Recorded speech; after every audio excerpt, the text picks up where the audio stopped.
Have you ever wished for a user manual for your own mind?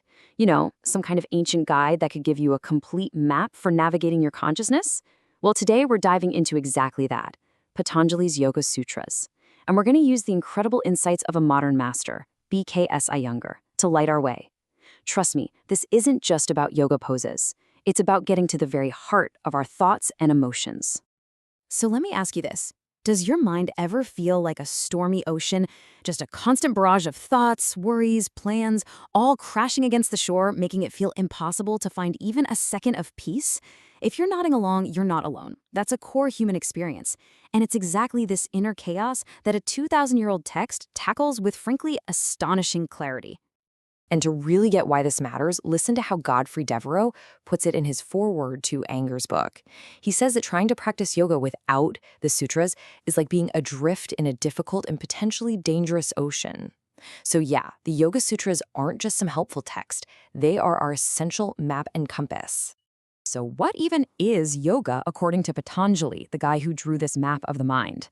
Okay, forget everything you think you know about stretching and touching your toes. The second sutra nails it with incredible precision.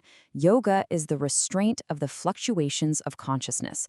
In Sanskrit, that's Chitta Vritti Nirodha. That one line completely reframes the entire practice. The goal isn't flexibility, it's to calm that stormy ocean we were just talking about. But what is this consciousness, or chitta, that we're trying to restrain? Well, Patanjali breaks it down brilliantly. Think of it like a chariot.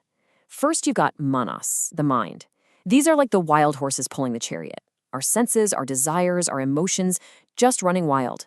Then you have buddhi, our intelligence. That's the charioteer, the one holding the reins, our ability to tell right from wrong.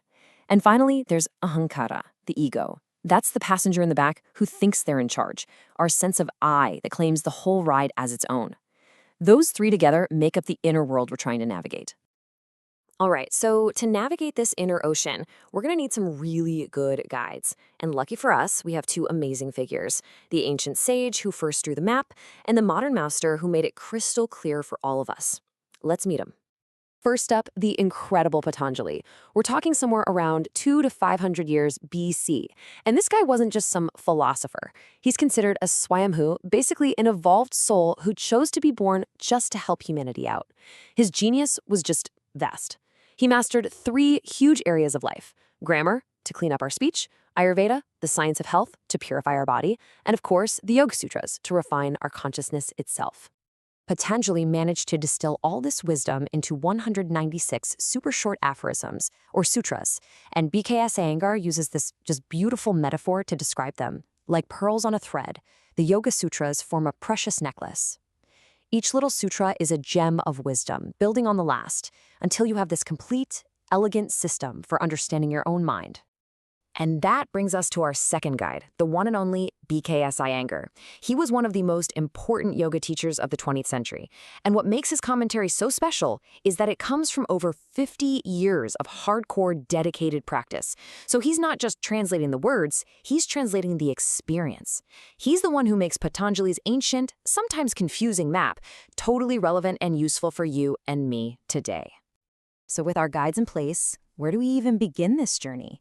Well, Patanjali was a realist. He knew that most of us can't just sit down and poof, our minds are still. So for the rest of us, he offers a really practical, actionable path. It's called Kriya Yoga, the yoga of action. Let's check it out. Kriya Yoga is this brilliant 3-step approach. Step 1 is tapas. This is your discipline, that burning desire for practice that creates the heat and energy you need to change.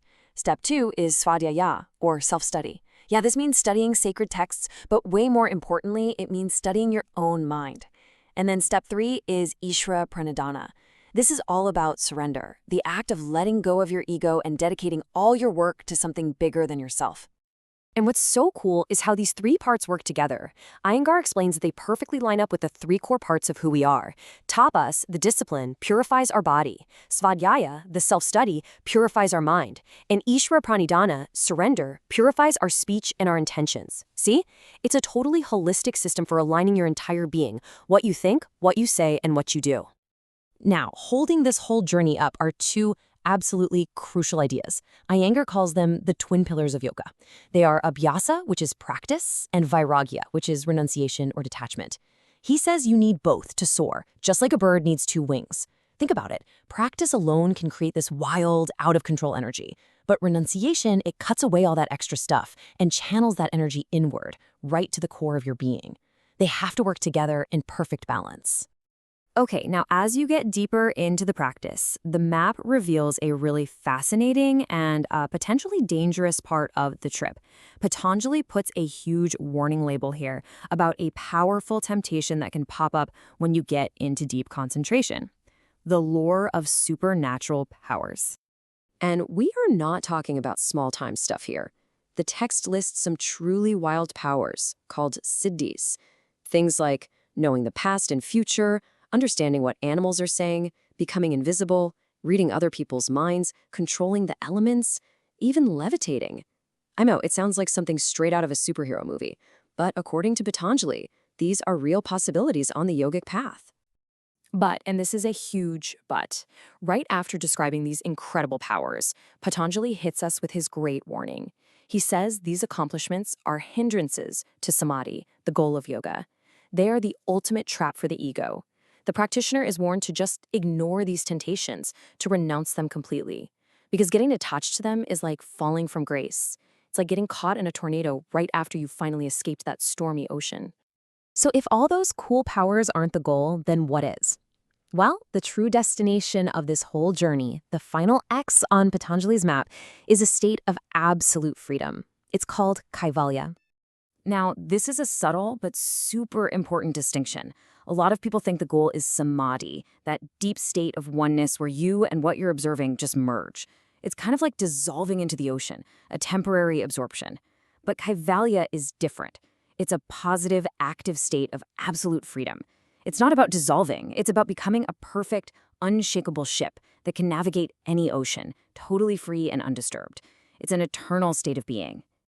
In the state of kaivalya, the yogi is finally free from the constant push and pull of nature's forces, what the text calls the gunas. You're no longer a puppet of laziness or frantic activity or even brilliance. You simply exist. You live in the world, but you shine in your own untroubled, pristine glory. So how in the world do we get there? I mean, it's one thing to understand this map with our intellect, but the final instruction points beyond that. There's a quote from the Vishnu Purana, which Iyengar uses to close his introduction, and it says it all. Yoga is to be understood through yoga. So live in yoga to realize yoga. In the end, Patanjali's map, which Iyengar brought to life for us through his experience, isn't just something to study. It's an invitation. It's an invitation to go on the most profound journey there is, the journey of discovering yourself. The map is in your hands, but the only way to know the territory is to walk the path yourself.